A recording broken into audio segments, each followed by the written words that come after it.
আসসালামু আলাইকুম এইচএসসি 27 ও 28 ব্যাচের শিক্ষার্থীরা, আজকের এই ভিডিওতে তোমাদের সম্ভাবনা এই চ্যাপ্টারটা সম্পূর্ণভাবে কমপ্লিট করা হবে। এই চ্যাপ্টারটা অনেক বেশি ইম্পর্টেন্ট তোমাদের এইচএসসি পরীক্ষার জন্য এবং সামনে টেস্ট এক্সামের জন্য। তো আজকের এই ক্লাসে তোমাদের এই চ্যাপ্টারের বেসিক থিওরি প্লাস তোমাদের বোর্ড বইয়ে যে কোশ্চেনগুলো আছে সেই কোশ্চেনগুলো সলভ করানো হবে এবং যে কোশ্চেনগুলো বিগত সালে বোর্ডে আসছে এবং বিভিন্ন স্কুলে আসছে সেই ইম্পর্টেন্ট কোশ্চেনগুলো সলভ করা হবে, যাতে করে তোমার সামনে যে কোনো এক্সাম হোক, সেটা টেস্ট এক্সাম অথবা এসএসসি এক্সাম, এই একটা ক্লাস করলে 10/10 পাও এই চ্যাপ্টার থেকে কোশ্চেন আসলে সেইভাবেই তোমাকে প্রিপারেশন নেওয়া হবে। সো যদি তুমি এই পুরো ভিডিওটা দেখো, আমি এতটুকু গ্যারান্টি দিতে পারি যে তোমার আর ইউটিউবে আর কোনো ক্লাস দেখতে হবে না। তো চলো, প্রথমে আমাদের কিছু বেসিক থিওরি জানতে হবে, বেসিক ধারণা রাখতে হবে এবং বেসিক কিছু কিওয়ার্ড তোমার মাথায় ঢুকাইতে হবে। প্রথম হলো সম্ভাবনা। এই সম্ভাবনা আসলে কি? সম্ভাবনা জিনিসটা কাকে বলে? যে প্রবাবিলিটি আসলে কি?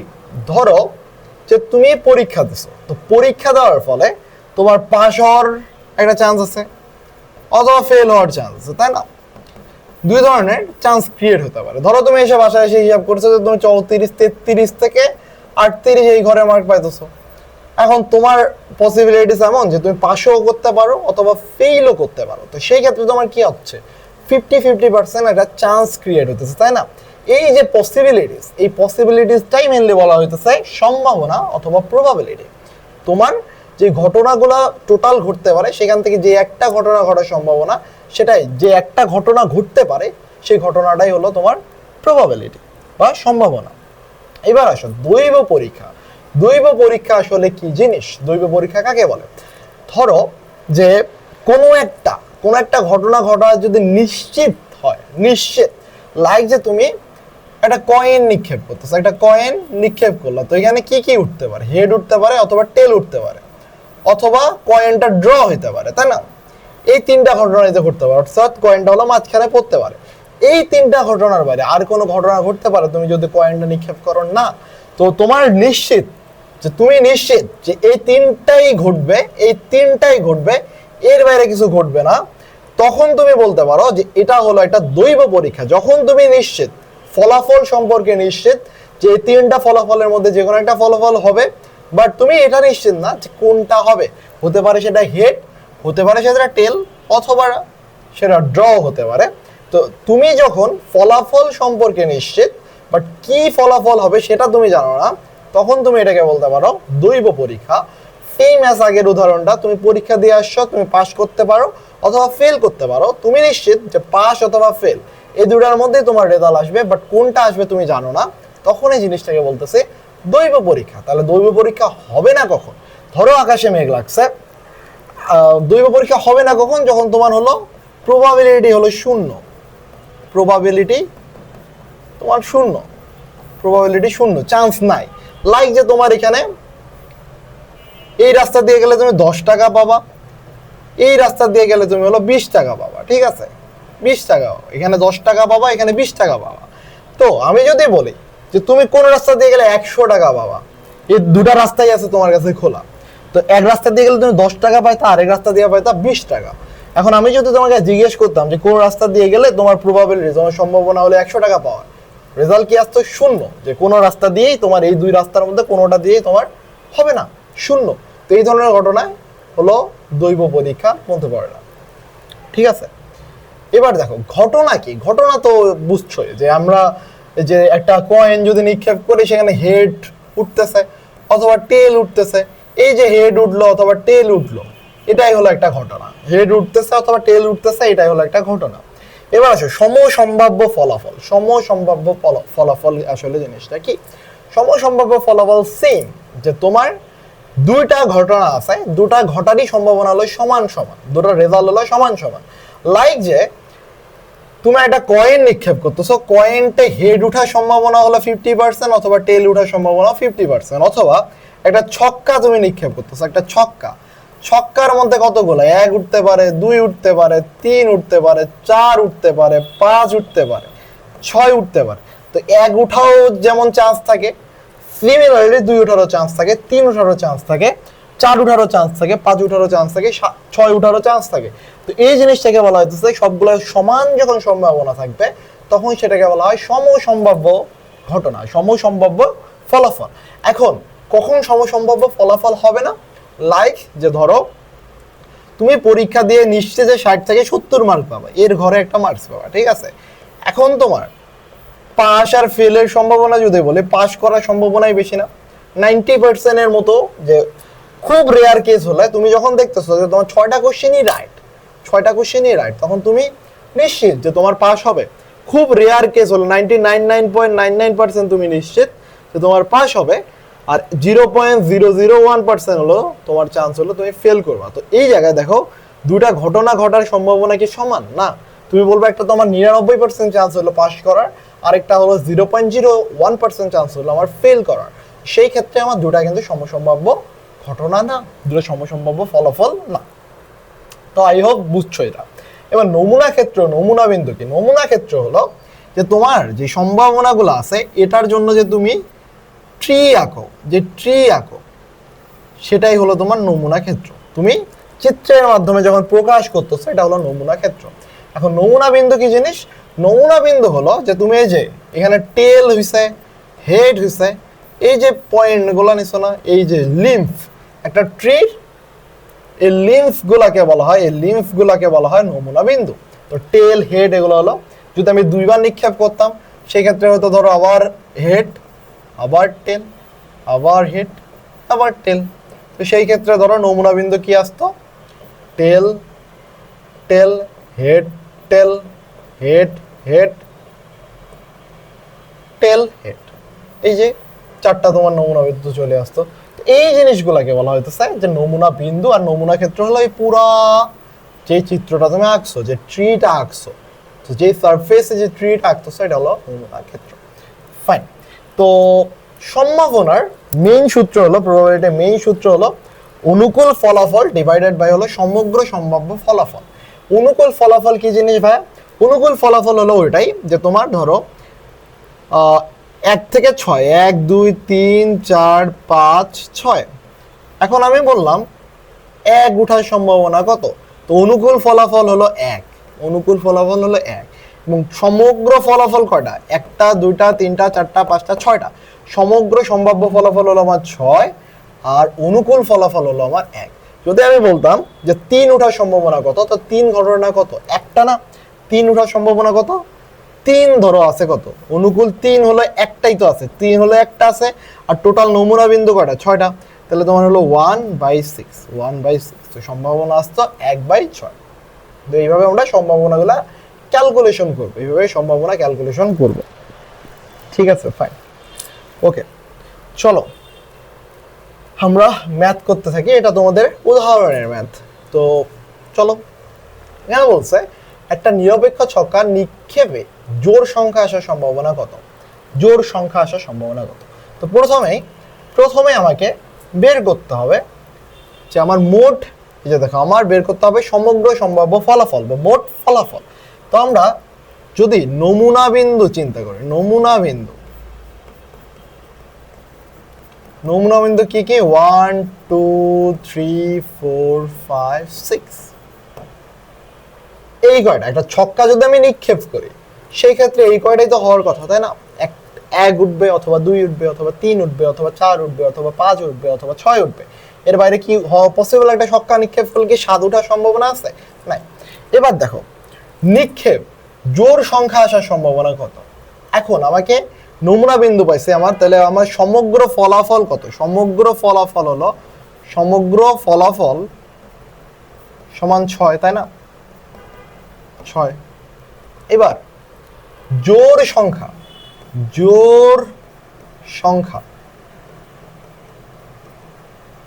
কি কি আছে ভাইয়া? 2 আছে, 4 আছে, আর 6 আছে। তাহলে আমার ফেভারেবল আউটকাম অথবা অনুকূল ফলাফল কত? 2 4 6 মানে 3টা। অনুকূল ফলাফল সমান হলো, অনুকূল ফলাফল সমান হলো 3। তাহলে আমার চাইছে কি সম্ভাবনা কত? সম্ভাবনা সমান কি? সম্ভাবনা সমান 3/6 ইকুয়াল হলো হাফ। এবং মনে রাখবা সম্ভাবনা কখনোই ঋণাত্মক হতে পারে না, এবং কখনোই 1-এর বেশি হইতে পারে না। তো এটাও মনে রাখো যে সম্ভাবনা রেঞ্জ হলো জিরো থেকে এটা, এর বাইরে কখনোই হতে পারে না। জিরো হইতে পারে, অথবা জিরোর থেকে বড় হইতে পারে, অথবা এক হতে পারে, অথবা একের থেকে ছোট হতে পারে। এক কখন হবে? যখন কোনো একটা ঘটনা ঘটার নিশ্চিত যে ওই ঘটনাটাই ঘটবে, তখন সেটা হলো এক। যেমন কালকে সূর্য উঠবেই, কালকে সূর্য পূর্ব দিক থেকে উঠবে, এটা ঘটার সম্ভাবনা হলো নিশ্চিত, তো এটার সম্ভাবনা হলো 1। এবং আমি যদি বলি কালকে সূর্য পশ্চিম দিক থেকে উঠবে, এটা ঘটার সম্ভাবনা কত? 0, তাই না? কালকে সূর্য পশ্চিম দিক থেকে ওঠার সম্ভাবনা হলো 0, এটাই। এই তো চলো এই ম্যাটটা দেখো, একটি থলেতে 4টা লাল, 5টা সাদা ও 6টা কালো বল আছে। দৈবভাবে একটি বল নেওয়া হলো, বলটি লাল, সাদা, কালো হওয়ার সম্ভাবনা কত? তো আমাদের একটা থলে নেই, এটা ধরো একটা থলে, এই থলের মধ্যে কি আছে? 4টা লাল বল আছে, 1 2 3, 4টা লাল, 5টা সাদা বল আছে, 5টা সাদা বল আছে।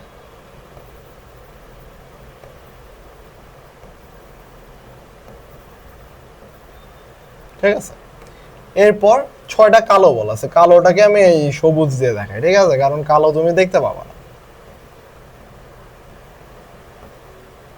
ওকে, এই তো কালো দেই না, কালোকে আমি সবুজ এই যে এই কালার দিয়ে প্রকাশ করতেছি। Okay fine.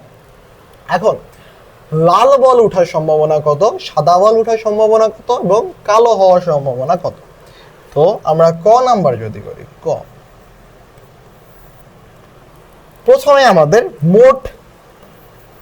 মোট আউটপুট বের করতে হবে। এই যে আমাদের বের করতে হবে সমগ্র সম্ভাব্য ফলাফল। তো আমার সমগ্র সম্ভাব্য ফলাফল কত? সমগ্র সম্ভাব্য ফলাফল কয়টা আছে ভাইয়া? 4টা লাল, 5টা সাদা এবং 6টা কালো। এগুলো আমরা সব যোগ করে দেবো, 4 5 এবং 6 যোগ করে দিলাম, তাহলে 11 15। আমার সমগ্র সম্ভাব্য ফলাফল হলো 15টা। এখন আমার আছে কয়টা? এখন আমাকে চাইছে হলো লাল ওঠার সম্ভাবনা কত। তো ক নাম্বারে লাল ওঠার সম্ভাবনা, লাল বল আছে, লিখবো যে লাল বল আছে কয়টি? 4টি। তাহলে লাল বল উঠার সম্ভাবনা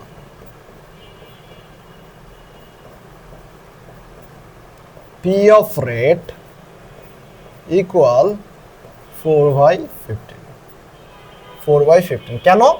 লাল বল আছে আমার 4টা, এবং আমার অনুকূল ফলাফল বা ফেভারেবল আউটকাম যখন লালের ক্ষেত্রে আমার লাল বল আছে 4টা, টোটাল বল আছে 15টা, আমি ভাগ করে দেবো। ঠিক আছে, মোট বল সংখ্যা দিয়ে ভাগ করে দেবো।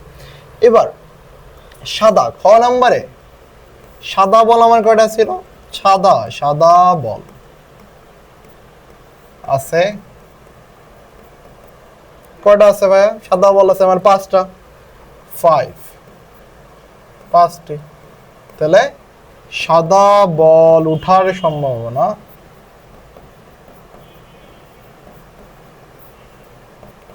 P of white equal হলো 5/15, 1/3। সিমিলারলি তুমি কালো হওয়ার সম্ভাবনাটা বের করবে। ঠিক আছে, এটা হোমওয়ার্ক। ফাইন। এবার এটা দেখো, আবহাওয়া দপ্তরে কি জানতে চাইছে? আবহাওয়া দপ্তর থেকে পাওয়া রিপোর্ট অনুযায়ী জুলাই মাসে ঢাকা শহরে 21 দিন বৃষ্টি হয়েছে। তাহলে 4 জুলাই বৃষ্টি হওয়ার সম্ভাবনা কত? 4 জুলাই বৃষ্টি হওয়ার সম্ভাবনা কত, এটা আমার কাছে জানতে চাইছে। এখন জুলাই মাস আমাদের কত দিন? যারা বের করতে পারো না, এভাবে হার দেখবা, জানুয়ারি, ফেব্রুয়ারি, মার্চ, এপ্রিল, মে, জুন, জুলাই, আগস্ট।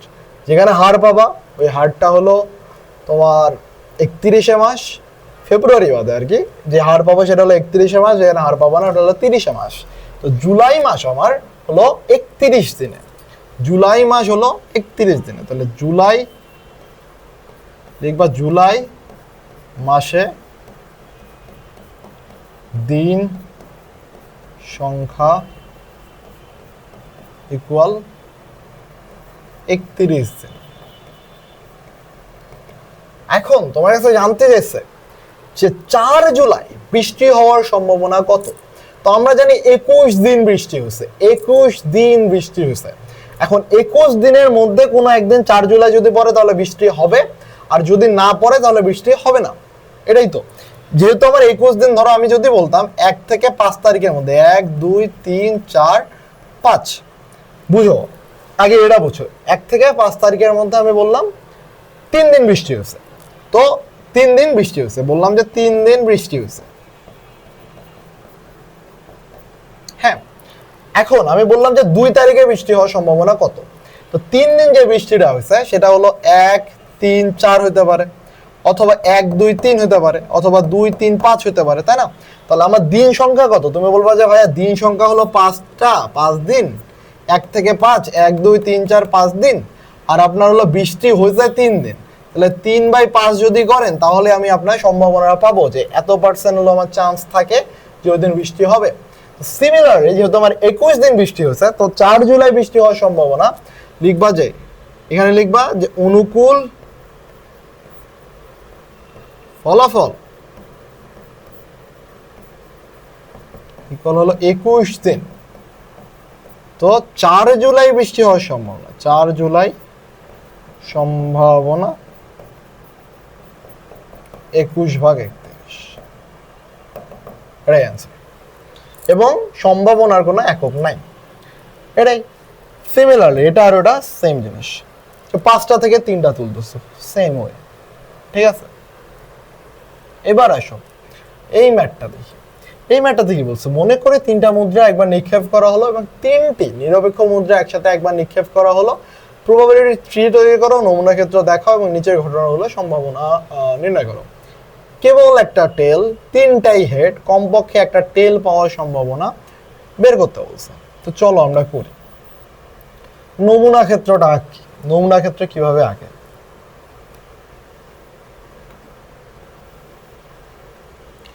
এটা ধরো এটা কয়েন এসো। এই কয়েনটা যখন তুমি একবার নিক্ষেপ করবা তখন হয় হেড হবে, হয় হেড হবে, না হলে টেল হবে। একবার যদি নিক্ষেপ করি হয় হেড হবে, না হলে টেল হবে। এখন আমি সেকেন্ড টাইম যদি নিক্ষেপ করি, সেই ক্ষেত্রে আমার হয় হেড হবে, না হয় টেল হবে। তো আমার যদি টেল দিয়ে শুরু হয়, আমার যদি টেল উঠে প্রথমবার, পরের বার আমার হয় হেড উঠতে পারে অথবা টেল উঠতে পারে। আবার দেখো আমার ধরো দুবারে হেড হেড উঠছে, এরপর আরেকবার যদি আমি নিক্ষেপ করি হয় হেড উঠবে, না হয় টেল উঠবে। আমার প্রথমবার হেড উঠছে, পরের বার টেল উঠছে, এখন আরেকবার যদি নিক্ষেপ করি হয় হেড উঠবে, না হয় টেল উঠবে। সিমিলারলি প্রথমবার নিক্ষেপ করছে টেল উঠছে, পরের বার নিক্ষেপ করছে হেড উঠছে, এর পরের বার নিক্ষেপ করলে তোমার কি উঠবে? হয় হেড উঠবে, না হয় টেল উঠবে। এবার দেখো তুমি প্রথমবার নিক্ষেপ করে টেল পাইছো, পরের বারও টেল পাইছো, এখন পরের বার হয় হেড পাবা, না হয় টেল পাবা। এখন এই জায়গায় টোটাল নমুনা বিন্দু কয়টা বলো তো ভাই? 1 2 3 4 5 6 7 8টা, 8টা টোটাল নমুনা বিন্দু হলো 8টা। তো মোট নমুনা বিন্দু বলা, মোট নমুনা বিন্দু হলো 8টি। এখন কি কি মোট নমুনা বিন্দু সেটা যদি আমরা বের করি, দেখো প্রথম নমুনা বিন্দু আমরা যদি দেখি হেড হেড হেড, দাঁড়াও এই দেখো এই যে হেড হেড আর হেড, তাহলে প্রথম নমুনা বিন্দু আমরা পেলাম হেড হেড হেড। তাহলে একটা লিখি নমুনা বিন্দুগুলো হলো হেড হেড হেড। এরপরের নমুনা বিন্দু যদি আমরা বের করি সেটা দেখো হেড দিয়ে যদি আমি শুরু করি, হেড হেড টেল, তাই না? এই যে এই দিক দিয়ে যাই, এদিক দিয়ে গেলাম শেষ, এদিক দিয়ে যাই হেড হেড টেল, তাহলে তোমার কি আসে হেড হেড টেল কমা। এরপর দেখো আমি তো এই লাইনটা শেষ করে ফেলছি, এটা শেষ তাই না, তাহলে এদিক দিয়ে যাই হেডের পর যদি পরেরটা টেল উঠে, টেল উঠলে আমার head tail head head tail head, তাহলে তুমি লিখতে পারো হেড টেল হেড কমা। আবার দেখো এদিক দিয়ে যাও head tail tail head tail টেল, তাহলে আরেকটা নমুনা বিন্দু কি পেলা হেড টেল টেল। সিমিলারলি তুমি এবার দেখো আমার শুরুটা হেড দিয়ে না হয়, আমার শুরুটা যদি টেল দিয়ে হতো তাহলে এই জায়গায় যায় টেল head head tail head head, তাহলে একটা নমুনা বিন্দু পেলাম কি টেল হেড হেড। সিমিলারলি যদি আমি এই দিক দিয়ে যাই টেল হেড টেল টেল হেড টেল, আবার টেল টেল হেড, আর এটা টেল টেল হেড, আরেকটা বলা টেল টেল টেল। এই টোটাল 8টা তুমি নমুনা বিন্দু পাইলো, 8টা নমুনা বিন্দু পাইলো। এখন তোমার কোশ্চেনে কি বলছে তিনটাই হেড হওয়ার সম্ভাবনা কত, তিনটাই হেড হওয়ার সম্ভাবনা কত। তো দেখো আমার মোট নমুনা বিন্দু কেবল একটা টেল হওয়ার সম্ভাবনা কত, তো ক নাম্বারে যদি আমি দেখি আমার নমুনা বিন্দুগুলো ছিল কত head head head head head tail head tail head, তারপর হলো হেড সরি আর এটা কি ছিল head tail tail head tail tail, তারপর হলো tail head head tail head tail tail tail head tail tail tail. এই তো আমার নমুনা বিন্দু ছিল এই 8টা, তাই তো। এখন কেবল একটা টেল হওয়ার সম্ভাবনা যদি আমি ক নাম্বারে দেখি, কেবল একটা টেল হওয়া মানে কেবল একটাই টেল থাকবে। তো একটা টেল আছে কোথায় কোথায় দেখো তো, এই জায়গায় একটা টেল আছে, এই জায়গায় একটা টেল আছে, এই জায়গায় একটা টেল আছে, আর কোথাও টেল আছে একটা না, বলবো না হয় আর কোথাও কেবল একটা টেল নাই। তো তুমি লেখো অনুকূল সম্ভাবনা, বা এমন লিখতে পারো কেবল একটি টেলের নমুনা বিন্দু ইকুয়াল কি কি head tail head tail head head, আর হলো হেড হেড এটা। তাহলে আমার অনুকূল ফলাফল সমান কত 3, 1 2 3, আর মোট নমুনা বিন্দু কত, মোট নমুনা বিন্দু হলো 8টা, এই যে মোট নমুনা বিন্দু 8টা। তাহলে আমার কেবল একটি টেল হওয়ার সম্ভাবনা, কেবল একটি টেল হওয়ার সম্ভাবনা ইকুয়াল টু হলো 3/8, দ্যাটস ইট। ওকে, এবার তিনটাই হেড হওয়ার সম্ভাবনা কত, তিনটাই হেড হওয়ার সম্ভাবনা কত, তিনটা হেড আছে শুধুমাত্র এটাতে, তিনটা হেড হওয়ার সম্ভাবনা শুধুমাত্র এটাতে, তাহলে গ নাম্বারে তিনটি হেড হওয়ার সম্ভাবনা, তিনটি হেড হওয়ার সম্ভাবনা, এটা গত না খ, সম্ভাবনা ইকুয়াল হলো 1/8। এরপর কমপক্ষে একটা টেল পাওয়ার সম্ভাবনা, এবার হলো কমপক্ষে একটা টেল, অর্থাৎ দুটাও টেল হইতে পারে, তিনটাও টেল হইতে পারে, বাট একটা টেল থাকবেই। তো এমন বিন্দু কয়টা আছে দেখো তো, এটাতে একটা টেল আছে, এটাতে একটা টেল আছে, এটাতে দুটা টেল আছে, এটাতে একটা টেল, এটাতে দুটা টেল, এটাতে দুটা টেল, এটাতে দুটা টেল, তার মানে 1 2 3 4 5 6 7। তাহলে তুমি লিখতে পারো যে লিখবা যে হলো কেবল কমপক্ষে একটা টেল পাওয়ার নমুনা বিন্দু হলো এই যে 7টা লিখবা, লিখি কমপক্ষে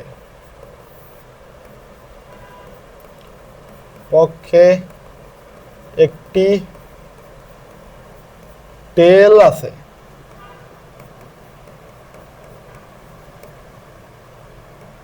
এমন নমুনা বিন্দু equal to tail head tail tail tail head head tail head head head tail tail tail tail 1 2 3 4 5 6 আরেকটা হলো head tail tail head tail tail. এই তো মোটা 7টা। তাহলে অনুকূল ফলাফল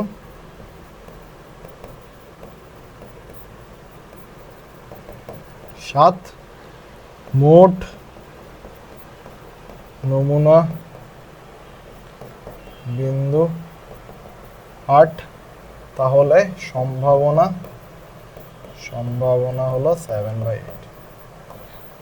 এখানে লিখবা, একটু ভাষা লিখবা যে কেবলমাত্র একটি টেল আছে এমন উঠার সম্ভাবনা 7/8 ইকুয়াল হলো 7/8। ওইখানে একটু ভাষা লিখবা, আমি লিখলাম না, ঠিক আছে। এবার এটা দেখো, একটি নিরপেক্ষ ছক্কা ও একটি মুদ্রা নিক্ষেপ করা হলো। প্রবাবিলিটি ট্রি তৈরি করো, নমুনা ক্ষেত্রটি লিখো। ছক্কায় 5 এবং মুদ্রায় হেড আসার সম্ভাবনা কত? একটা নিরপেক্ষ ছক্কা নিক্ষেপ করা হয়েছে, একটা মুদ্রা একবার নিক্ষেপ করা হয়েছে, সেই ক্ষেত্রে প্রবাবিলিটি ট্রিটা আমার দেখতে কেমন হতে পারে। তো প্রথমেই ধরো একটা মুদ্রা আমি নিক্ষেপ করে দিলাম, এখানে আসবে হেড, এখানে আসবে টেল, ঠিক আছে। এবার অথবা কেউ বলতে পারো যে ভাই আমি তো প্রথমে ছক্কা নিক্ষেপ করব, তারপর হলো মুদ্রা নিক্ষেপ করব, তো দুই ক্ষেত্রেই আমার প্রবাবিলিটি ট্রিটা কিভাবে আঁকা যায়? তো সেম আসবে। তো তুমি ধরো এখানে ছক্কা নিক্ষেপ করতেছো, ঠিক আছে, তো আমি অন্য পেজে যাই। ছক্কা, এটা ধরো ছক্কা, ছক্কার কতগুলা উঠতে পারে? 1 উঠতে পারে, 2 উঠতে পারে, 3 উঠতে পারে। আর ছক্কাটা মাঝখানে, 1 উঠতে পারে, 2 উঠতে পারে, 3 উঠতে পারে, 4 উঠতে পারে, 5 উঠতে পারে, অথবা 6 উঠতে পারে। এবার 1 উঠার পর তোমার মুদ্রা যদি নিক্ষেপ করো, তাহলে হেড উঠতে পারে অথবা টেল উঠতে পারে। 2 উঠলে টেল বা হেড উঠতে পারে, হেড টেল উঠতে পারে। এখানেও হেড অথবা টেল উঠতে পারে, এখানেও হেড অথবা টেল, এখানেও হেড অথবা টেল। কাহিনীটা কি ঘটলো আর একটু ব্যাখ্যা করি, এলাবোরেট করি। তুমি একটা ছক্কা নিক্ষেপ করছো, সেই ছক্কায় তোমার কয়টা বিন্দু উঠতে পারে?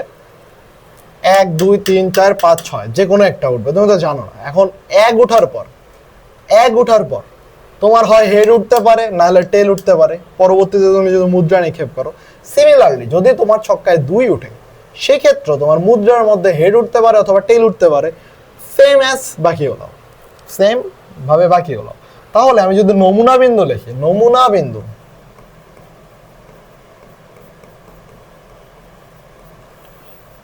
বিন্দু লিখি, সেক্ষেত্রে নমুনা বিন্দু আমার কি হবে? যে 1h বা h1 লিখতে পারো, h1, t1, অথবা h2,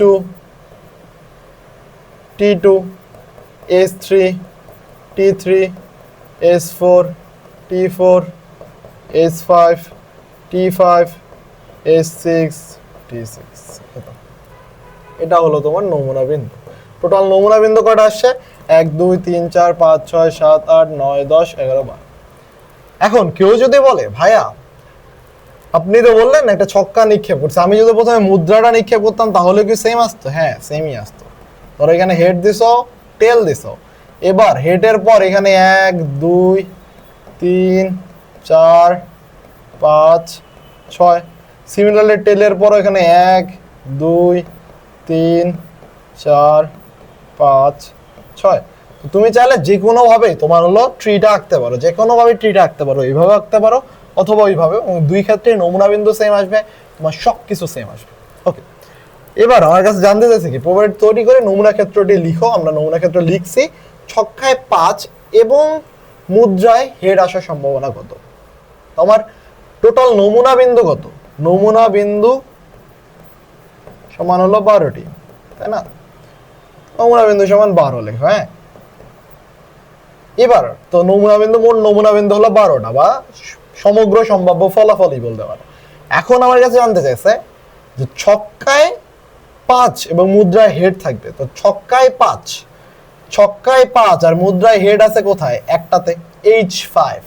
তো সেই ক্ষেত্রে আমার হলো 1 হলো আমার, তুমি কি লিখতে পারো? অনুকূল ফলাফল সমান হলো অনুকূল ফলাফল সমান 1টি, তাই না? একটি না মুদ্রায় হেড থাকবে এবং মুদ্রায় হেড থাকবে এবং হলো ছক্কায় 5 থাকবে, এরকম সম্ভাব্য ফলাফল কয়টা? একটা না? একটাই তো আছে, H5।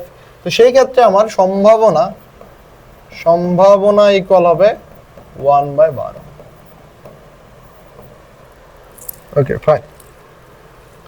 এবার এই ম্যাথটা খুবই ইন্টারেস্টিং এবং খুবই ইম্পর্টেন্ট একটা ম্যাথ, খুবই ইম্পর্টেন্ট এবং পরীক্ষায় আসার মতো একটা ম্যাথ। চলো করি। একজন লোক ঢাকা হতে খুলনায় বাসে যাওয়ার সম্ভাবনা হলো 2/5, খুলনা হতে রাজশাহীতে ট্রেনে যাওয়ার সম্ভাবনা 5/8। লোকটি খুলনায় বাসে এবং রাজশাহীতে ট্রেনে না যাওয়ার সম্ভাবনা কত? প্রবাবিলিটি ট্রি ব্যবহার করে বের করো। প্রবাবিলিটি ট্রিটা তোমরা কিভাবে আঁকবা? চলো প্রবাবিলিটি ট্রি কিভাবে আঁকবো। লোকটা যাচ্ছে, এটা ধরো ঢাকা থেকে কোথায় যাবে? খুলনা থেকে যাবে রাজশাহী। তো এইটা হলো আমার ঢাকার রুট, ঠিক আছে? এখন ঢাকা থেকে সে হলো খুলনায় যাবে, খুলনায় যাওয়ার সম্ভাবনা কি?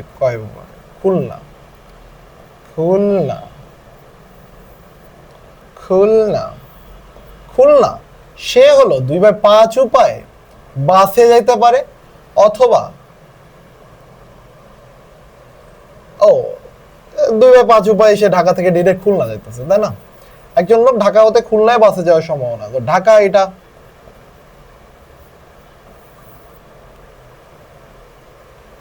এই দেখো এখান থেকে খুলনা যাবে সে। একজন লোক ঢাকা হতে খুলনায় বাসে যাওয়ার সম্ভাবনা হলো 2/5, ঠিক আছে? এবার লোকটি খুলনায় বাসে এবং রাজশাহী ট্রেনে না যাওয়ার সম্ভাবনা আমার কাছে জানতে চাইছে, এবং লোকটা খুলনা হতে রাজশাহীতে ট্রেনে যাওয়ার সম্ভাবনা কত? খুলনা হতে রাজশাহীতে ট্রেনে যাওয়ার সম্ভাবনা হলো 5/8, এটা হলো রাজশাহী।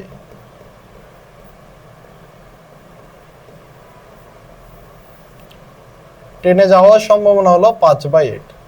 এখন দেখো তো, ঢাকা থেকে খুলনা তার বাসে যাওয়ার সম্ভাবনা হলো 2/5, বাসে না যাওয়ার সম্ভাবনা কত? আমরা জানি তার খুলনা যাওয়ার সম্ভাবনা হলো 1, খুলনা সে যাবে, খুলনা যাওয়ার সম্ভাবনা হলো,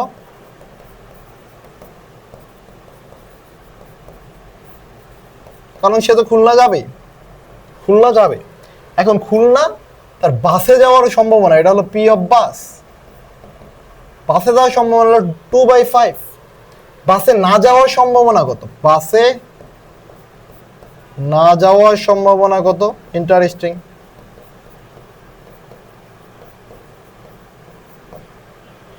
P of B complement equal হবে 1 - এই যে বাসে যাওয়ার সম্ভাবনা, সেটা 2/5, তাহলে কত আসতেছে? 3/5। তার মানে বাসে না যাওয়ার সম্ভাবনা ছিল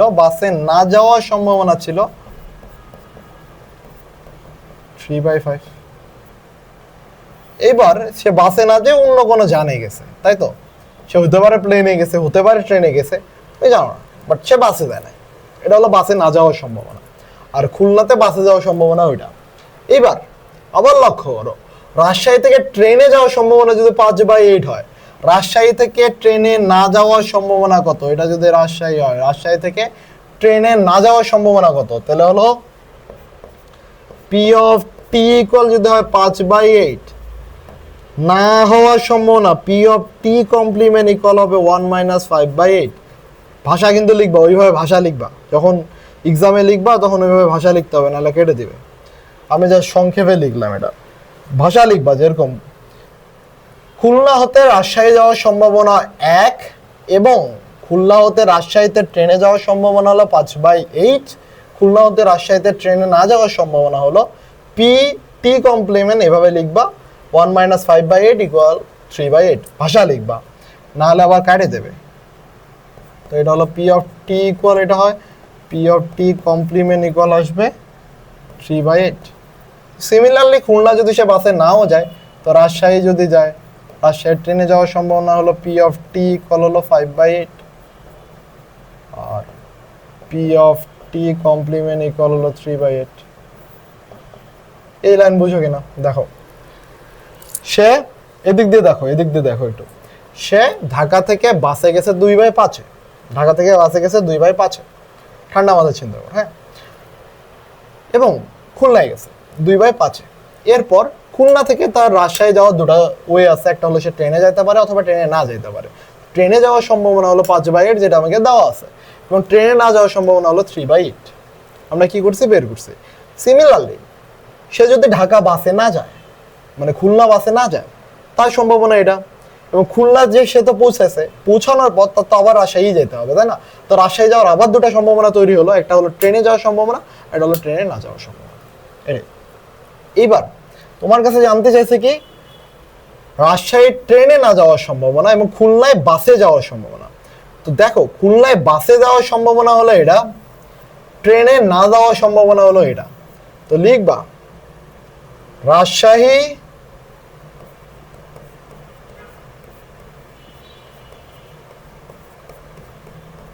ট্রেনে না যাওয়ার এবং খুলনা, খুলনা লিখে ফেলছি, খুলনা, খুলনা, খুলনা বাসে যাওয়ার সম্ভাবনা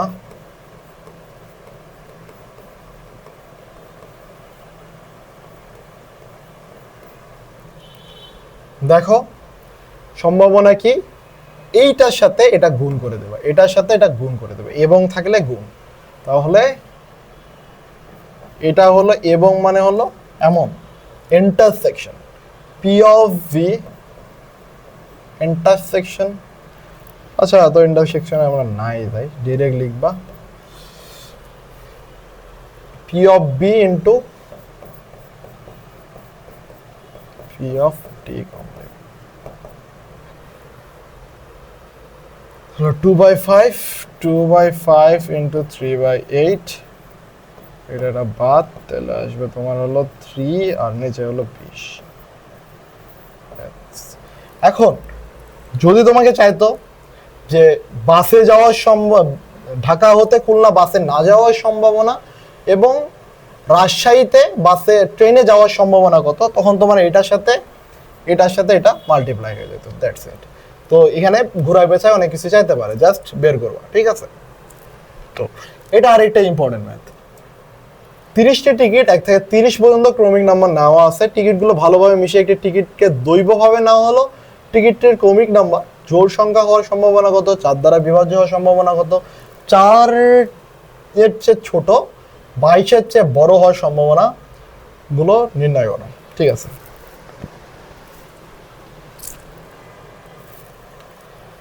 চলো করি। 1 থেকে 30, তাহলে মোট সম্ভাব্য ফলাফল কত? 30টা নাকি 31টা? 31টা সম্ভাব্য ফলাফল। 31 কেন 31?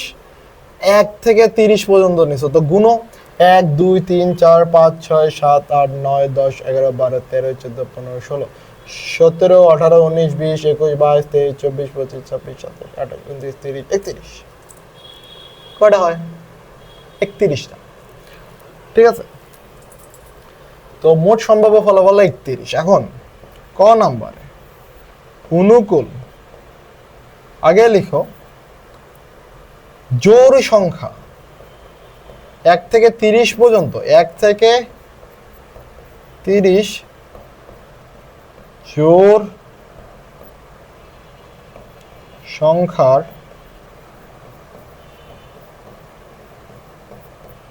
সেট কি কি আছে ভাইয়া? 2 4 6 8 10 12 14 16 18 20 22 24 26 28 30। কয়টা হলো? 1 2 3 4 5 6 7 8 9 10 11 12 13 14 15টা।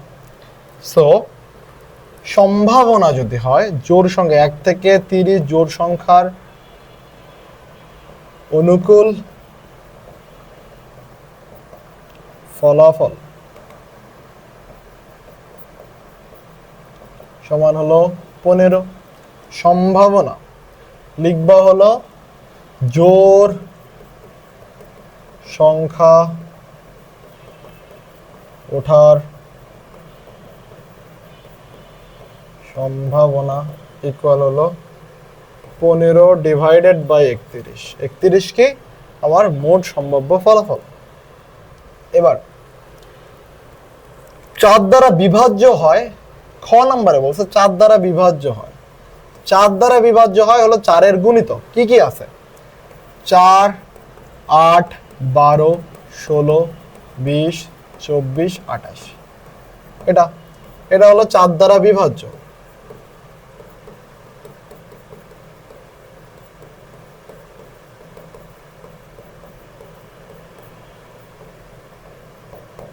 নমুনা বিন্দু বা নমুনা সেট বলতে পারো, এই জিনিসটাকে নমুনা সেটও বলা যায়, আমরা সেট আকারে প্রকাশ করতেছি। তাহলে অনুকূল ফলাফল আমার কত? অনুকূল ফলাফল আমার কত? অনুকূল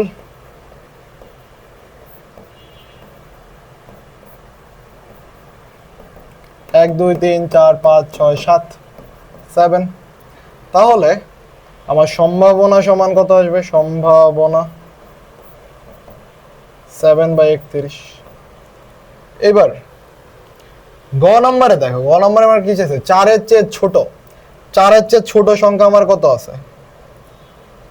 গ নম্বর 4 এর চেয়ে ছোট আমার নমুনা বিন্দু হলো 1 2 3। এটা হলো নমুনা সেট। তাহলে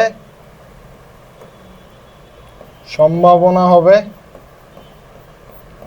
3/31। ঘ নম্বরে বলছে 22 এর চেয়ে বড়, 22 এর চেয়ে বড় কি কি আছে? 23 24 25 26 27 28 29 30। এটা তাহলে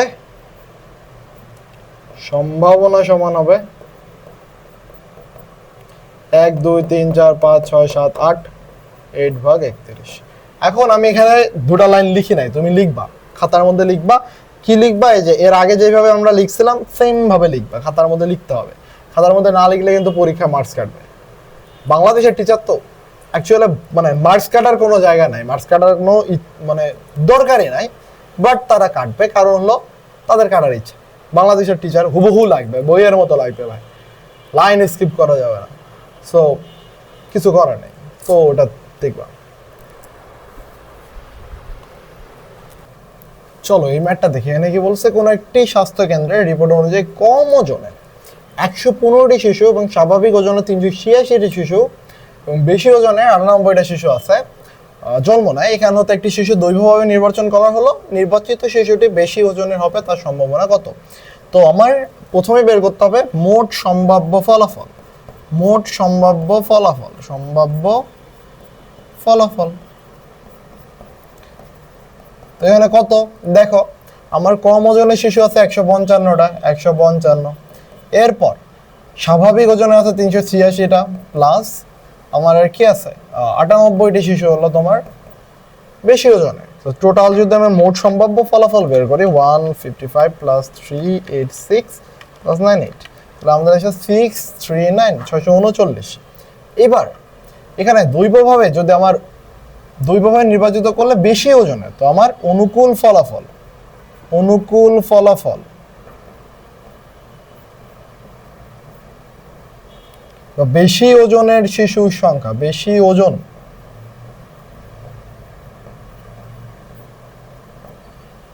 শিশু, তো যদি তুমি বেশি ওজনের শিশু লেখো, এখানে লিখবা মোট শিশু, যেটা ইচ্ছা সেটা লিখবা আর কি। লিখে বেশি ওজনের শিশু আছে কয়টা দেখো তো, 98টা। 98টা।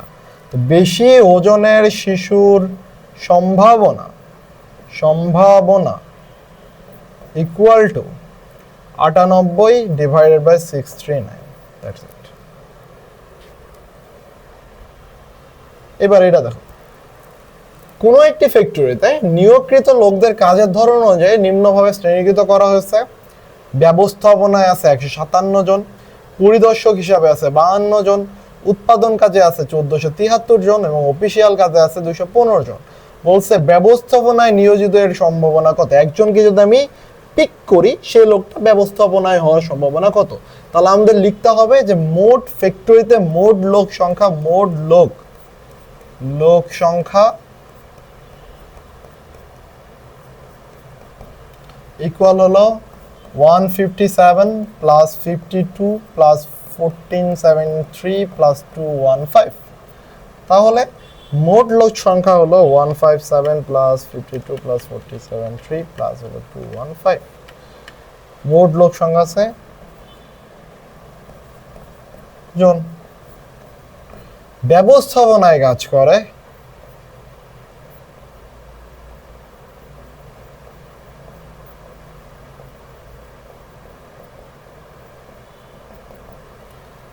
সমান কত? ব্যবস্থাপনায় কাজ করে 157 জন। লিখবা দৈবভাবে নির্বাচন করলে লোকটির সম্ভাবনা, এই ভাষাটা লিখবা কিন্তু, দৈবভাবে নির্বাচন করলে লোকটি হওয়ার সম্ভাবনা হলো 157 ডিভাইডেড বাই 1897। এটা কিন্তু ভাষাটা লিখবা, দৈবভাবে নির্বাচন করলে লোকটি হওয়ার সম্ভব। ব্যবস্থাপনায় অথবা উৎপাদন কাজে নিয়োজিত এর সম্ভাবনা কত? অথবা হলে যোগ হবে। তো ব্যবস্থাপনায় হওয়ার সম্ভাবনা আমরা ক হতে এটা পাইছি, ক হতে পাইছে। তো ক হতে ব্যবস্থাপনায়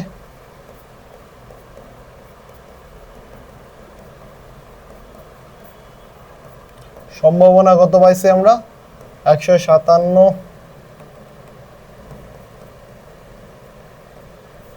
ডিভাইডেড বাই 157 ডিভাইডেড বাই হলো 1897, তাই না? এবার তোমার হলো অথবা বলছে উৎপাদন কাজে, উৎপাদন কাজে নিয়োজিত হলো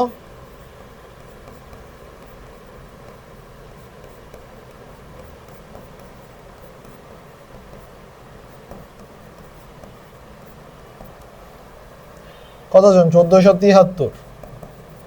উৎপাদন কাজে নিয়োজিত হওয়ার সম্ভাবনা 1897 আর 1473। এবার যেহেতু অথবা বলছে, তাহলে ব্যবস্থাপনায় অথবা উৎপাদনে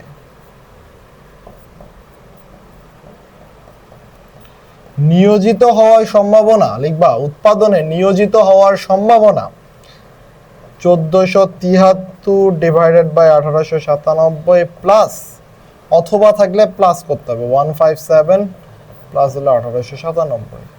তো এটা যোগ করলে কত হয়? 1473 প্লাস 157 1630 আর 1897 0.8597%, 0.8597। ঠিক আছে। এবার উৎপাদন কাজে নিয়োজিত নয় এর সম্ভাবনা কত? উৎপাদন কাজে নিয়োজিত নয় এর সম্ভাবনা কত? তো উৎপাদন কাজে নিয়োজিত হওয়ার সম্ভাবনা ছিল 1473 বাই, লিখো উৎপাদন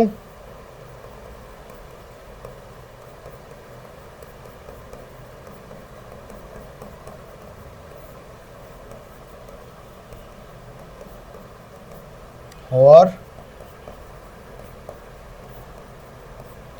সম্ভাবনা হলো আমার কত আসছে বলো তো? 1473/1893, তাই তো? তো উৎপাদন কাজে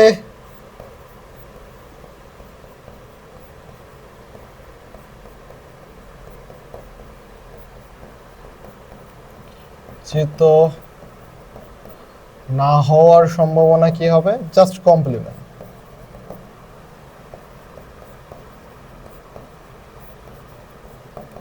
ওয়ান মাইনাস 47/3/1893 ইকুয়াল টু হলো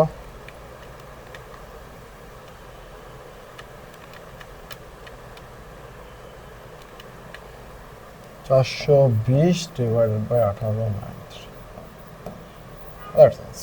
এই তো। এবার আসুন, কোনো একজন লোকের ঢাকা হতে রাজশাহীতে ট্রেনে যাওয়ার সম্ভাবনা, রাজশাহী হতে দিনাজপুর বাসে যাওয়ার সম্ভাবনা, প্রবাবিলিটি ট্রি আঁকো 9 এবং রাজশাহী হতে দিনাজপুর। তো চলো আমরা একটু প্রবাবিলিটি ট্রি আঁকি। এটা হলো ধরো ঢাকা, একটু আগেই সেম টাইপের আমরা ম্যাথ করছি। এটা হলো ঢাকা, ঢাকা হতে তার রাজশাহী যাবে, তাই তো? রাজশাহী,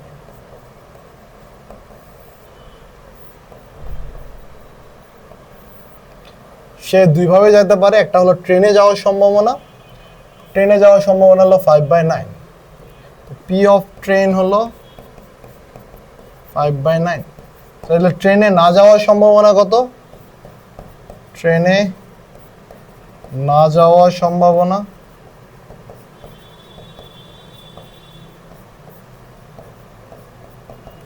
1 মাইনাস 5/9, তাহলে হবে 4/9। তাহলে হলো P of T complement 4/9।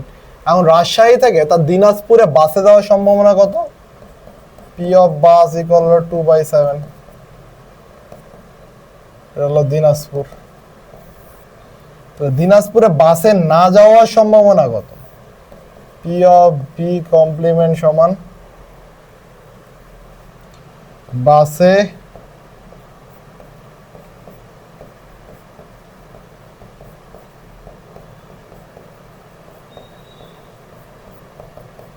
One minus 2/7, তাহলে হলো 5/7। 5/7। সিমিলারলি এটা দিনাজপুর বাসে যাওয়ার সম্ভাবনা হলো 2/7, বাসে না যাওয়ার সম্ভাবনা হলো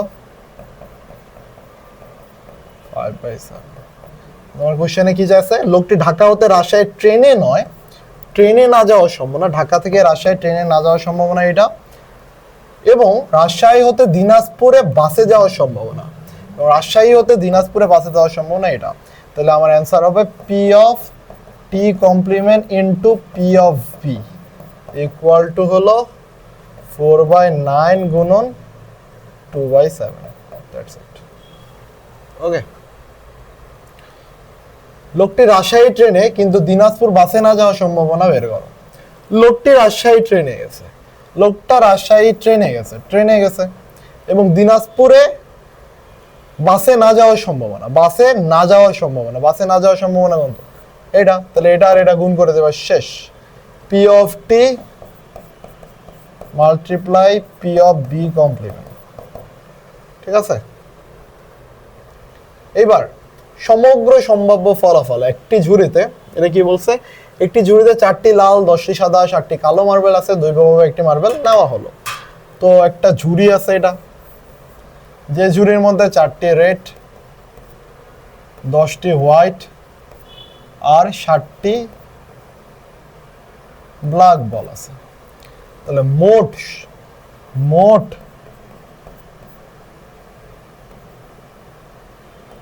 বা সমগ্র সম্ভাব্য ফলাফল, সমগ্র সম্ভাব্য ফলাফল সমান হলো কত? 4 + 10 + 7 21। এবার মার্বেলটি লাল হওয়ার সম্ভাবনা এবং 2 সাদা না হওয়ার সম্ভাবনা নির্ণয় করো। মার্বেলটি লাল হওয়ার সম্ভাবনা এবং সাদা না হওয়ার সম্ভাবনা বের করো। তো মার্বেলটি লাল হওয়ার সম্ভাবনা বের করি। প্রথমে দেখবো মার্বেলটি, লাল মার্বেল কয়টা আছে, লাল মার্বেল সংখ্যা সমান কয়টা, 4। সাদা মার্বেল সংখ্যা কয়টা, 10। লিখবা যে মার্বেলটি লাল হওয়ার সম্ভাবনা পি অফ আর, এখানে লিখবা মার্বেলটি লাল হওয়ার সম্ভাবনা পি অফ আর 4/21। মার্বেলটি সাদা হওয়ার সম্ভাবনা কত, পি অফ হোয়াইট 10/21। তাহলে মার্বেলটি সাদা যদি হয় তাহলে সাদা না হওয়ার সম্ভাবনা, সাদা না হওয়ার সম্ভাবনা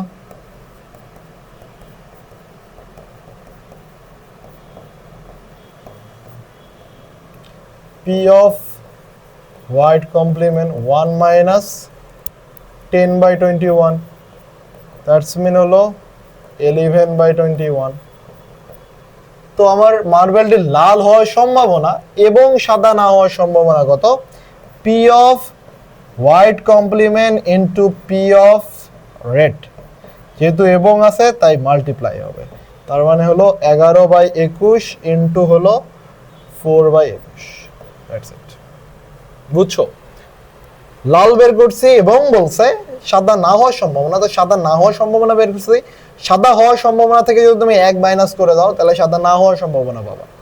দ্যাটস ইট, হলো কমপ্লিমেন্টারি রুলস। একটি ঝুড়িতে আবার যদি প্রতিস্থাপন না করে একটি করে পরপর 4টি মার্বেল তুলে নেওয়া হয় তবে সবগুলো মার্বেল সাদা হওয়ার সম্ভাবনা কত?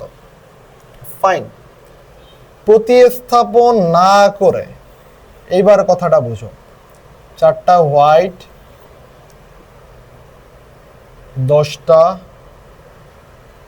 4টা রেড 10টা হোয়াইট আর হলো 7টা ব্ল্যাক আছে, ঠিক আছে?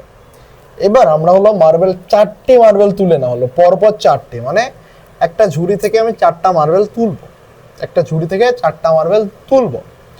আমাকে বলছে 4টা মার্বেলই সাদা হওয়ার সম্ভাবনা কত আমরা যদি প্রতিস্থাপন না করি। তো প্রথমবার যখন আমি একবার, মোট সম্ভাব্য ফলাফল কত প্রথমবার দেখো,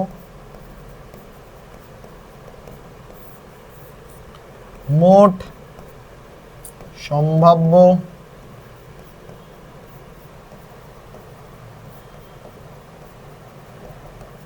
একুশ।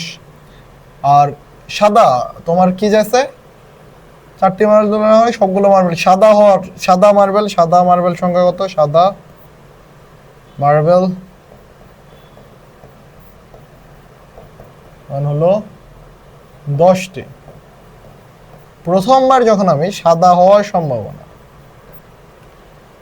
হওয়ার সম্ভাবনা পি অফ হোয়াইট 10/21, এটা না, যদি আমি প্রথমবার একটা সাদা মার্বেল হওয়ার সম্ভাবনা, এইবার সেকেন্ড টাইম দ্বিতীয়বার জিনিসটা চিন্তা করো যে আমি এই ঝুড়ির মধ্যে 21টা মার্বেল ছিল, যার মধ্যে একটা মার্বেল তুলছি এবং মার্বেলটা হলো সাদা, তার মানে এবং আমি প্রতিস্থাপন করব না, অর্থাৎ ঝুড়িতে ওই মার্বেলটা আর ব্যাক করব না, আমি যে মার্বেলটা তুলছি ওই মার্বেলটা ধরো ফালাই দিলাম, সাইডে রেখে দিলাম, তাহলে এখন ঝুড়িতে মার্বেল সংখ্যা কত, 20টা হওয়ার কথা না, কারণ আমি একটা তো তুলে ফেলছি। তাহলে এখন দেখো মোট সম্ভাব্য ফলাফল,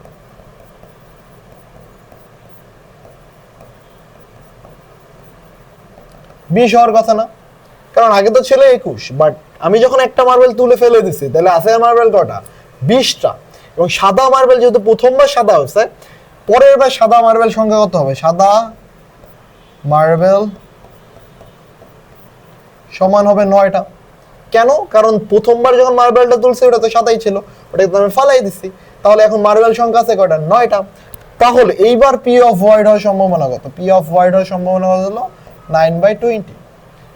সিমিলারলি আমি যদি তৃতীয়বারও নেই, সেই ক্ষেত্রে আমার মোট সম্ভাব্য ফলাফল কয়টা আসবে, মোট সম্ভাব্য ফলাফল আসবে 19টা। আর সাদা মার্বেল হবে কত? সাদা মার্বেল হবে 18, সরি 18 কেন, 8টা, 8। তাহলে এইবার পি অফ হোয়াইট আমার কত আসবে? 8/19। তো আমরা কয়বার নিছি? 4বার। তো চতুর্থবার যদি আমি নেই, চতুর্থবার, এইবার মোট ফলাফল কত? মোট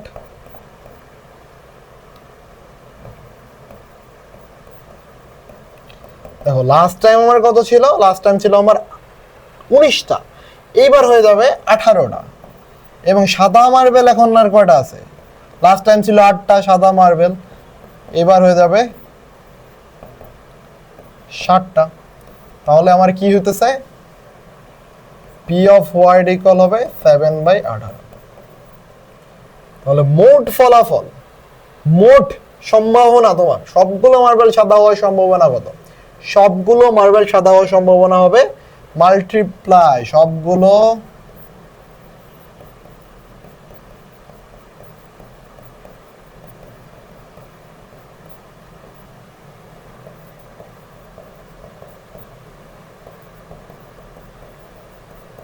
দেখো তো কেন সবগুলো মার্বেল সাদা হওয়ার সম্ভাবনা মাল্টিপ্লাই হবে। দেখো 10/21 গুণন হবে 9/20 গুণন হবে 8/19 গুণন হলো 7/18।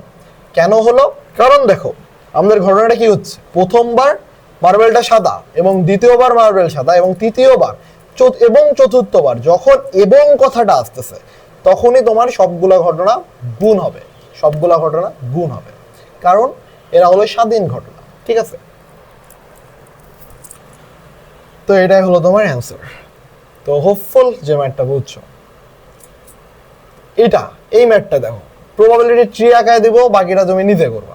কোনো একজন লোকে সিলেট হতে ঢাকা ট্রেনে যাওয়ার সম্ভাবনা হলো 3/7। তো লোকটা হলো সিলেটে আছে, এটা হলো সিলেট, এখান থেকে ঢাকা কিসে গেছে? সে ট্রেনে গেছে, পি অফ টি 3/7। এরপর ঢাকা হতে রংপুরে বাসে যাওয়ার সম্ভাবনা, রংপুরে বাসে যাওয়ার সম্ভাবনা P of R, sorry P of B, P of B এটা হলো রংপুর সমান কত? 4/7। আবার তাহলে ঢাকা হতে ট্রেনে না যাওয়ার সম্ভাবনা কত? P of T complement, P of T complement 1 - 3/7, তাহলে হলো 5/7। তাহলে পি অফ টি কমপ্লিমেন্ট হলো 5/7। আবার পি অফ বি কমপ্লিমেন্ট সমান কত হবে? 1 - 4/7, তার মানে হবে 3/7, তাই তো? তো এখানে হবে পি অফ বি আগের মতোই। একটু আগে আমরা এরকম হলো দুইটা ম্যাথ করছি, সো এই ম্যাথটা আমি প্রবাবিলিটি ট্রি আঁকাই দিলাম। তুমি অ্যান্সার হোমওয়ার্ক তুমি আমাদের গ্রুপে জানাবা, গ্রুপে জানাবা, হোমওয়ার্ক গ্রুপে জানাবা। ফাইন, ওকে। দুটি নিরপেক্ষ ছক্কা,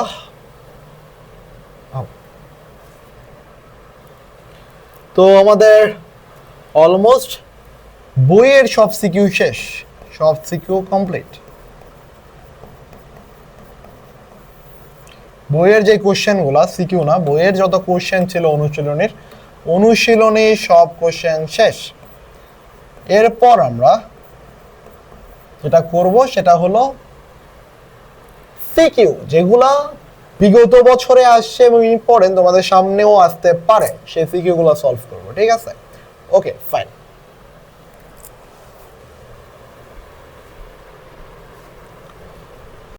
এই ম্যাথটা দেখো, এই ম্যাথটা আসছে যশোর বোর্ড 2024-এ এবং খুবই ইম্পর্টেন্ট একটা ম্যাথ। তো এখানে বলছে দুটো ছক্কার প্রাপ্ত ছক্কা দেওয়ার সময় হচ্ছে 10 অপেক্ষা বড় হওয়ার সম্ভাবনা কত। তো এই টাইপের দুটা নিরপেক্ষ ছক্কা আমার যখনই নিক্ষেপ করে আমাকে একটা ছক তৈরি করতে হবে, নোংরা বিন্দুর ছক বানাতে হবে। আমরা কিন্তু এখানে ট্রি আঁকতে পারবো না, কারণ 6/6 অনেকগুলো হবে, এত বড় ট্রি তুমি আঁকাইতে পারবে না। তো এর জন্য আমাকে কি করতে হবে, দুটা ছক্কার জন্য আমাদের এরকম একটা ছক বানিয়ে নিতে হবে। ছক বানানোর পর তুমি এদিক দিয়ে 1 2 3 4 5 6 মোটামুটি এইভাবে 7টা রোয়ের, এদিক দিয়ে 2 3 4 5 7টা কলামের তুমি হচ্ছে ছক বানাবা, 7টা কলামের ছক বানাবা, 7টা কলাম 7/7, ঠিক আছে। কেন বানাইতে হচ্ছে আমরা দেখব। ওকে, এবার একটা সুন্দর ছক বানালা। এখন বানানোর পর দেখো 1 1 এভাবে লিখবা 1 1 1 2 1 3 এদের 1 1 4 1 5 1 6 এইভাবে যাইতে থাকবা 2 1 2 2 2 3 2 4 2 5 2 6 তো এইভাবে যাবা 3 রো ধরে যাইতেছো 3 1 3 2 3 3 দেখো রো সামনে বসাইতেছো এদিক দিয়ে এইভাবে লিখতে পারো অথবা কলাম রো যে কোনোভাবেই লিখো, নমুনা বিন্দু সেমই আসবে। বাট 3 6 উল্টা করবা না। 4 যখন লিখতেছো 4 তাহলে 4 1 4 2 4 3 4 4 4 5 4 6 আবার যখন 5 যেতেছো 5 1 5 2 5 3 5 6 সরি 5 4 5 5 5 6 আবার 6 যখন নেবা তখন তোমার হবে 6 1 6 2 6 3 6 4 6 5 6 6 এখন এখানে মোট নমুনা বিন্দু কয়টা? মোট নমুনা বিন্দু হলো 36টা। মোট নমুনা বিন্দু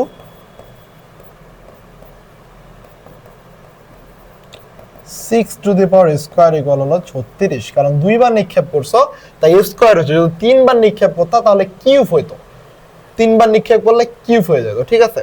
তো মোট নমুনা বিন্দু হলো 36। এখন বলছে 10 অপেক্ষা বড়, 10 অপেক্ষা বড় হওয়ার সম্ভাবনা, সমষ্টি হলো 10 অপেক্ষা বড়, এমন সমষ্টি আমরা কয়টা পাবো আগে এটা দেখি। দেখো 6 যোগ 6 করলে আমার কত হয়?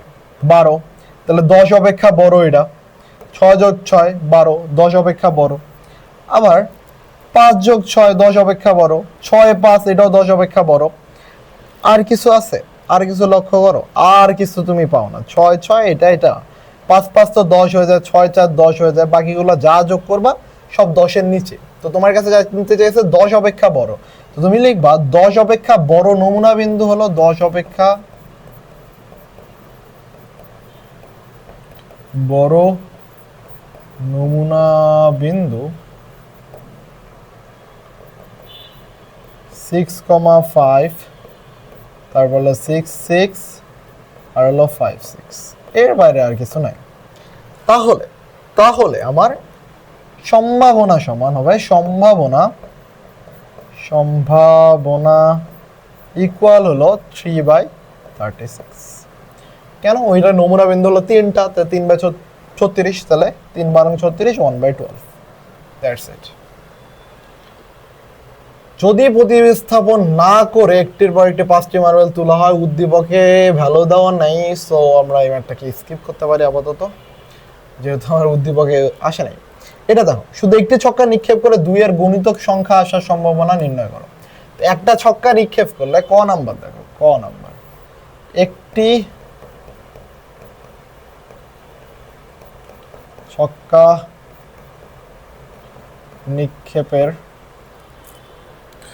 ছক্কা নিক্ষেপের নমুনা বিন্দু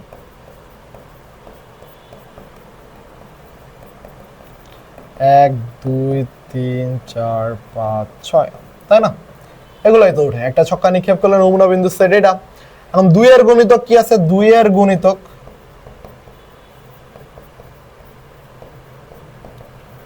2 4 6, তাহলে আমার সম্ভাবনা হবে 6 3 হাফ, ঠিক আছে? ওকে।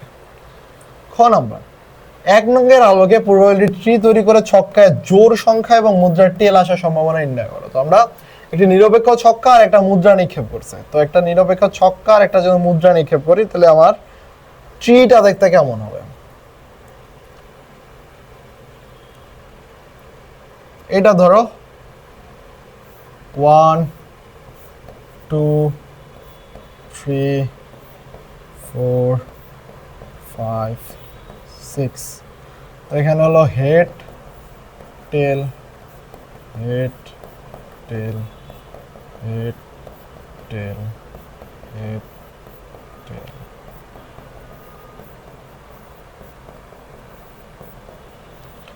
আমার নমুনা বিন্দুগুলো কি কি আসতেছে বলো তো? H1, H2, H3, H4, H5, H6, T1, T2, T3, T4, T5, T6। এগুলো হলো আমার টোটাল নমুনা বিন্দু, এবং নমুনা বিন্দুর সংখ্যা কত? 12টা। তো আমার মুদ্রায় কি বলছে? ছক্কায় জোড় সংখ্যা এবং মুদ্রায় টেল আসার সম্ভাবনা। ছক্কায় জোড় সংখ্যা, ছক্কায় জোড় ও টেল, টেলের নমুনা বিন্দু কি কি দেখো? টেল, তাহলে T2, T4 আর T6, T2, T4, T6। তাহলে আমার সম্ভাবনা কত? 1 2 3, 3 ভাগ 12, 1/4। That's it. এবার 42টি টিকিট, 1 থেকে 42 পর্যন্ত আমরা ক্রমিক সংখ্যা নিয়েছি এবং নম্বর দেওয়া হলো। টিকিটগুলো ভালোভাবে মিশে একটি টিকিট দৈব হয়ে তুলানো হলো। 1 থেকে 42 পর্যন্ত আমার মোট সংখ্যা কয়টা? 43টা। 1 থেকে 42 পর্যন্ত 1 সহ, তাহলে 43টা সংখ্যা। তাহলে মোট সংখ্যা বা মোট সম্ভাব্য ফলাফল সমান হলো 43। এবার আমার কাছে কি আছে? 20-এর গুণনীয়ক হওয়ার সম্ভাবনা, টিকিটের ক্রমিক নম্বর 20-এর গুণনীয়ক হওয়ার সম্ভাবনা কত? 20-এর গুণিতক কত হবে? 20, 40, 60, তাই না? তাহলে আমার 1 থেকে 42 পর্যন্ত 20-এর গুণিতক কত আছে? 1 থেকে 42, 20-এর, আচ্ছা গুণনীয়ক বলছে, গুণিতক, গুণনীয়ক।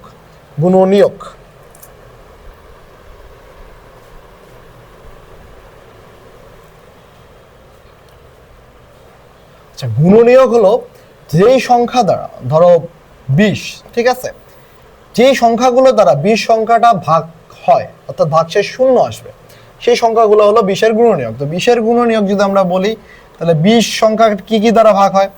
1 দ্বারা ভাগ করা যায়, 2 দ্বারা যায়, 4 দ্বারা যায়, 5 দ্বারা যায়, 10 দ্বারা যায়। এই সংখ্যাগুলো দ্বারা 20-কে ভাগ করা যায়। তো 20-কে ভাগ করা যায় এই কয়েকটা সংখ্যা, এগুলো হলো গুণনীয়ক। আর গুণিতক হলো ওই যে 20, 40 এভাবে যেগুলো আসে। তো ঠিক আছে, তাহলে 20-এর গুণনীয়ক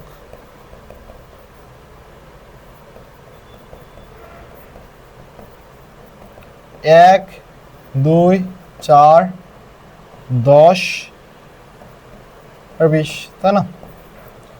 ও সরি, 5ও তো আছে। 1, 2, 4, 5, 10, 20, এগুলো হলো 20-এর গুণনীয়ক। তো 20-এর গুণনীয়ক টোটাল কটা? 1, 2, 3, 4, 5, 6, 6টা। তাহলে অনুকূল ফলাফল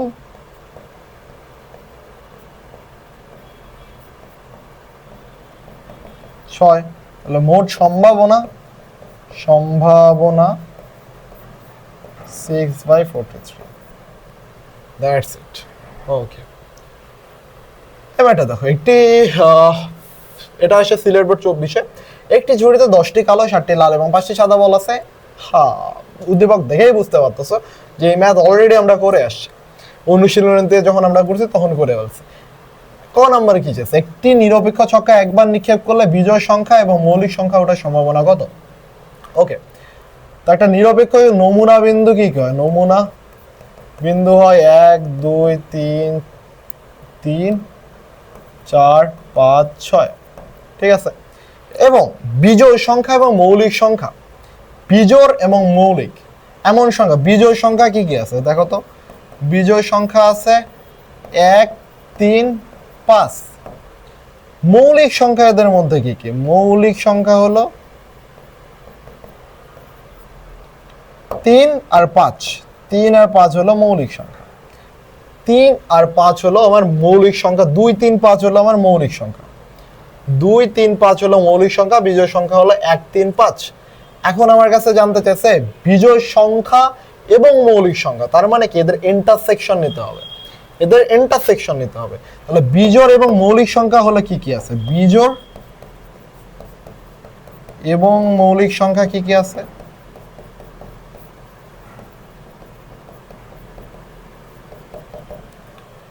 তিন আর পাঁচ, তাই না, 3 আর 5। তাহলে সম্ভাবনা সমান কি হবে, সম্ভাবনা 2/6 হলো 1/3। শেষ। মুদ্রাটি নিক্ষেপে প্রবাবিলিটি ট্রি অঙ্কন করে বড়জোর 2টি টেল পাওয়ার সম্ভাবনা, বড়জোর 2টি টেল, বড়জোর 2টা টেল মানে একটা টেল পাবা এবং 2টা টেল পাবা, এর থেকে বেশি পাওয়া যাবে না। ঠিক আছে, তো আমার এখানে কি বলছে, একটা মুদ্রা 3বার নিক্ষেপ করছে, একটা মুদ্রা যদি আমি 3বার নিক্ষেপ করি, প্রথমবার নিক্ষেপ করলে হেড টেল এটা পাবা, দ্বিতীয়বার নিক্ষেপ করলে হেড টেল হেড টেল, তৃতীয়বার নিক্ষেপ করলে হেড টেল হেড টেল।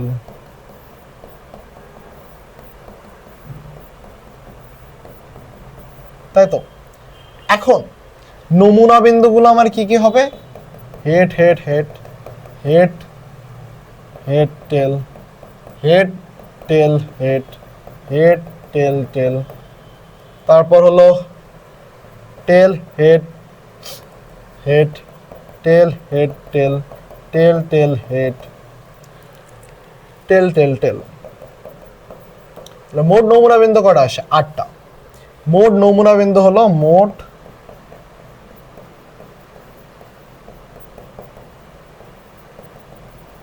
8। এবার দেখো তোমার হলো কি বলছে, মুদ্রাটি নিক্ষেপে প্রবাবিলিটি অঙ্কন করে বড়জোর 2টা টেল পাওয়ার সম্ভাবনা। একটা টেল আছে কোথায় কোথায়, দেখো তো একটু, একটা টেল আছে কোথায় কোথায়, লক্ষ্য করো, এই যে একটা টেল, একটা টেল, এখানে 2টা টেল আছে, এটাও ভ্যালিড, এটাও ভ্যালিড, এটাও ভ্যালিড, তার মানে আমার ভ্যালিড সংখ্যা হলো 6টা। তাহলে এর মোট বিন্দু 8টা এবং অনুকূল তোমার হলো এই যে বড়জোর 2টা টেল পাওয়ার সম্ভাবনা, বড়জোর 2টা টেল পাওয়া যায়, বড়জোর 2টা টেল পাওয়া যায় এমন কয়টা সংখ্যা আছে, 6টিতে, 6টা না, এই যে এটা এটা এটা এটা এটা এটা, তাহলে সম্ভাবনা হবে আমার 6/8, 3/4।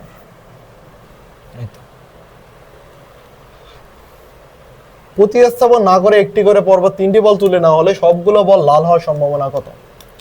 অ্যাজ ইউজুয়াল আমরা একটু আগে সেম ম্যাথ করে আসছি, সেম ম্যাথ, প্রতিস্থাপন না করে আবার করবো, সমস্যা নেই, প্রতিস্থাপন না করে।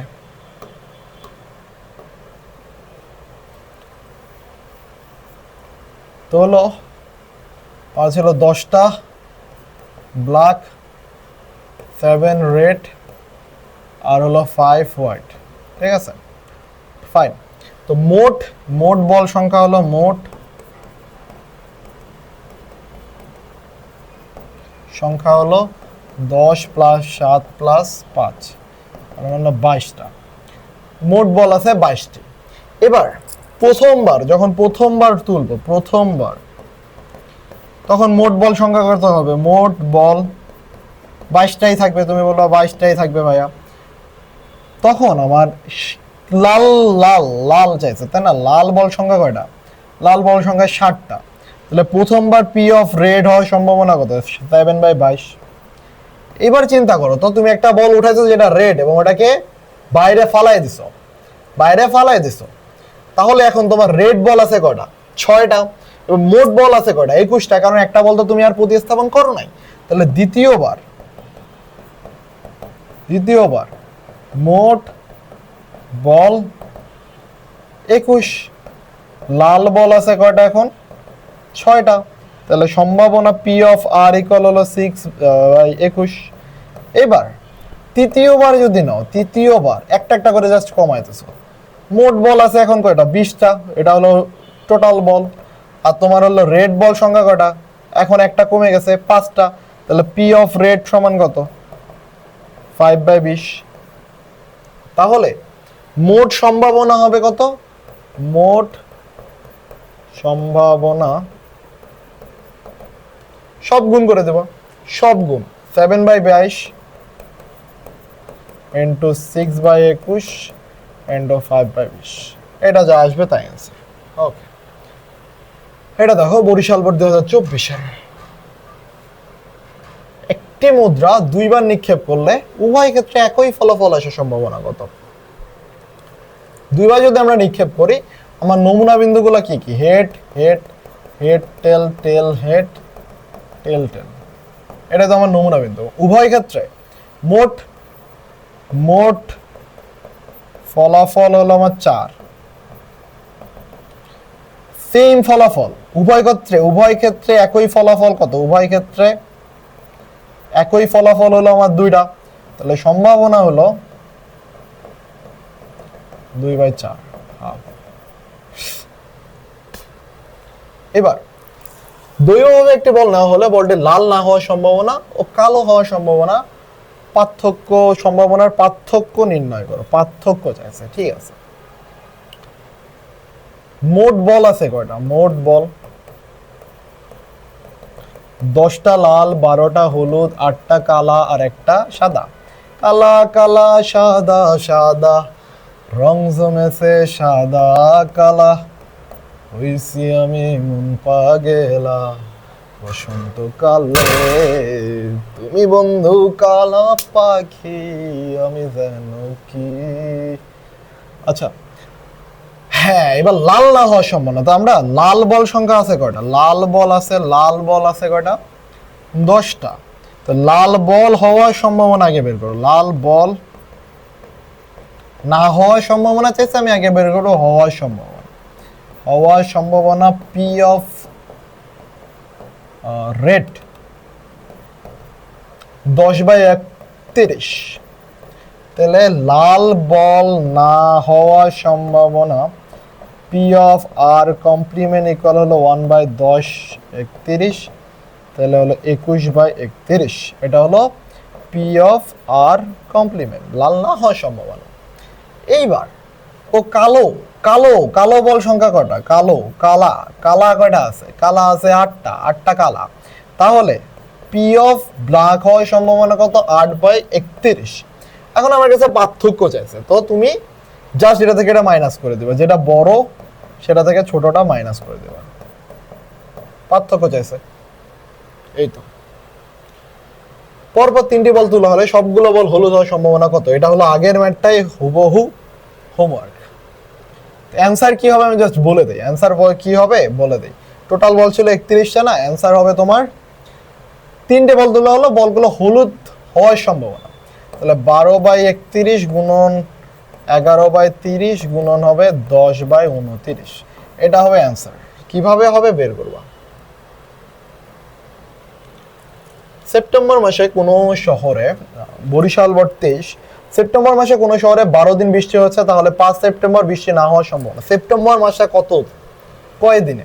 জানুয়ারি, ফেব্রুয়ারি, মার্চ, এপ্রিল, মে, জুন, জুলাই, আগস্ট, সেপ্টেম্বর, 30 দিন। তাহলে সেপ্টেম্বর মাস পরে দিন সংখ্যা 30, 12 দিন বৃষ্টি হচ্ছে, তাহলে 5 সেপ্টেম্বর অনুকূল সম্ভাবনা, বৃষ্টি হওয়ার অনুকূল সম্ভাবনা, এরকম একটা আমরা উদাহরণের ম্যাথ করছিলাম। সম্ভাবনা হলো 12, তাহলে 5 সেপ্টেম্বর 5 সেপ্ট বৃষ্টি হওয়ার সম্ভাবনা 12/30, 6/6 দিয়ে গাড়ি 2/5, ঠিক আছে।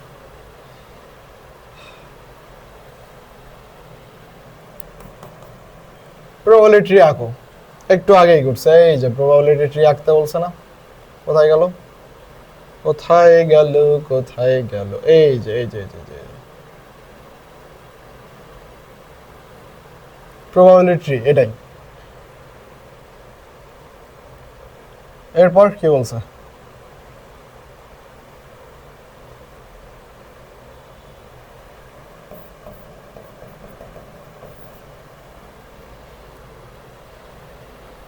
টিকিটের নম্বরটা জোড় অথবা নয়ের গুণিতক হওয়ার সম্ভাবনা কত? অথবা যখন বলছে তো আগে আমরা দেখি 22টি টিকিট 31 হতে 52 পর্যন্ত ক্রমিক নম্বর দেওয়া আছে। তো 31 থেকে 52 পর্যন্ত টোটাল সংখ্যা কয়টা?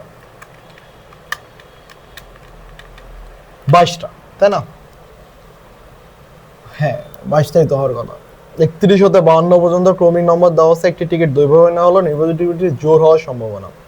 তো আগে 31 থেকে 52 মোট সংখ্যা হলো 22। জোড় সংখ্যা কি কি আছে? জোড় সংখ্যা 32, 34, 36, 38,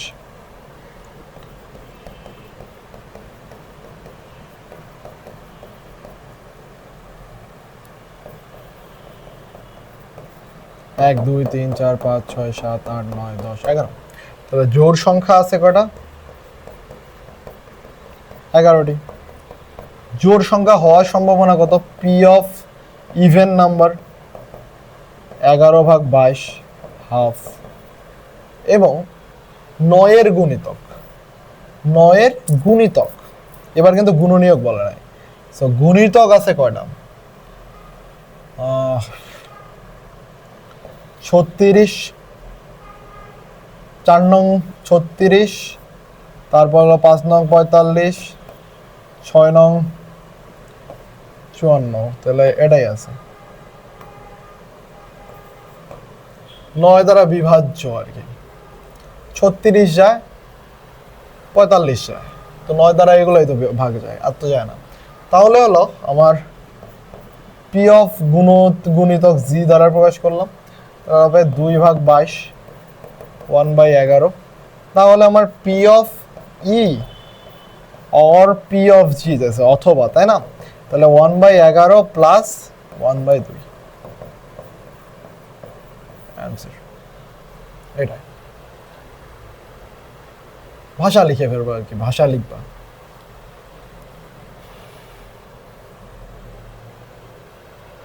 ও পড়ো, কোশ্চেনটা পড়ো। মরে গেলাম, প্রচন্ড গরম। একটি নিরপেক্ষ ছক্কা নিক্ষেপে বিজয় সংখ্যা আসার সম্ভাবনা নির্ণয় করো। বিজয় সংখ্যা আছে কি কি? 1, 3, 5। আর নমুনা বিন্দু কয়টা? 1, 2, 3, 4, 5, 6। তাহলে হলো 3/6 হাফ।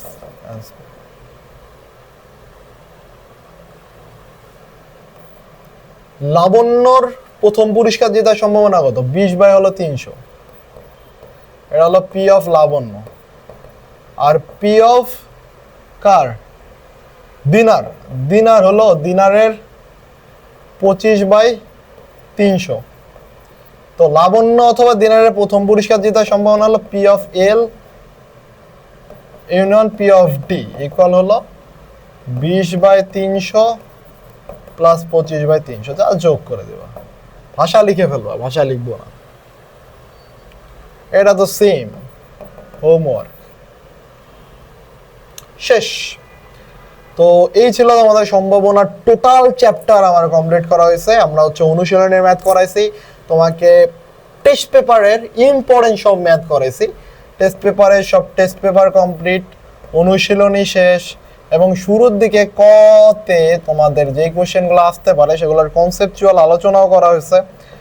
তো ওভারঅল তোমরা যদি পুরো ক্লাসটা দেখো এবং এখান থেকে যদি একটা কোশ্চেন কমন পাও, ইনশাল্লাহ পাবা। যারা পুরো ক্লাসটা দেখছো তাদের জন্য আমার কষ্ট সার্থক। অনেক গরম এবং পুরা ঘামতেছিলাম পুরা ক্লাস জুড়ে, তোমরা দেখতেই পাচ্ছ এখনো ঘাম ঝরতেছে। সো এরপর এত কষ্ট করে তোমাদের জন্য ক্লাসটা রেকর্ড করছি, পুরা কষ্টে এসি নষ্ট হয়ে গেছে। সো এত পেইনের মধ্যে তোমাদের জন্য ক্লাসটা রেকর্ড করছি। এখন তোমার কাজ হবে ভাই, প্লিজ ক্লাসটা দেখার পর পড়িও একটু, টেস্ট পেপার যে সলভ করিও ম্যাথ। এখানে আমি যেই বইয়ের কোয়েশ্চেন সলভ করাইছি এর বাইরে তোমার বইয়ের কোয়েশ্চেন সলভ করার কোনো দরকার নাই। আমার যতগুলা সিকিউ তোমাকে দেখাইছি, এই সিকিউগুলো তুমি একবার অন্তত হাতে কলমে করবা, দেন টেস্ট পেপার উল্টাইলে দেখবা সব সেম ম্যাথই ঘুরে ঘুরে আসতেছে। এবং পুরা ক্লাসটা যদি তুমি মনোযোগ দিয়ে করো, আমি তোমাকে গ্যারান্টি দিব যে 10 নাম্বার তোমার আসবেই common, 10 mark common. So common পাওয়ার পর একটা থ্যাংক ইউ দিও কমেন্টে এসে। তোমার ভাইয়ার ভিডিওগুলো যদি ভালো লাগে অবশ্যই কমেন্ট করিও, যে ভাইয়া উপকারে যদি আসে অবশ্যই কমেন্ট করিও, তাহলে আমার কষ্ট সার্থক হবে। তোমাদের কমেন্টে আমার ইন্সপাইরেশন জায়গায় নতুন নতুন ভিডিও তৈরি করার, এবং তোমার বন্ধুদের সাথে শেয়ার করিও অবশ্যই। যেহেতু আমার চ্যানেল একবারই নতুন, সাবস্ক্রাইবার নাই বললেই চলে, ভিউজ হয় না বললেই চলে, 20-30টা ভিউজ হয়, তারপর এত কষ্ট করে আমি আর যা করি যে জাস্ট 10 জন মানুষের যদি ভিডিওটা দেখে দ্যাটস মাই সাকসেস, এবং তাদের যদি উপকারে লাগে that's my success. So try করেও বেশি বেশি মানুষের কাছে পৌঁছানো, এটা তোমার দায়িত্ব থাকবে। দ্যাটস ইট, আর কিছু বলার নেই। Thank you. আর ফেসবুক গ্রুপে জয়েন হয়ে থাকিও, সেখানে তোমাদের প্রবলেমগুলো শেয়ার করিও। আমি যখন ফ্রি টাইম পাবো তোমাদের প্রবলেমগুলো সলভ করে দিব, প্লাস যারা পারবে তারাও যেন সলভটা করে দাও, তাহলে নিজেরও প্র্যাকটিস হলো, আরেকজনের উপকার হলো।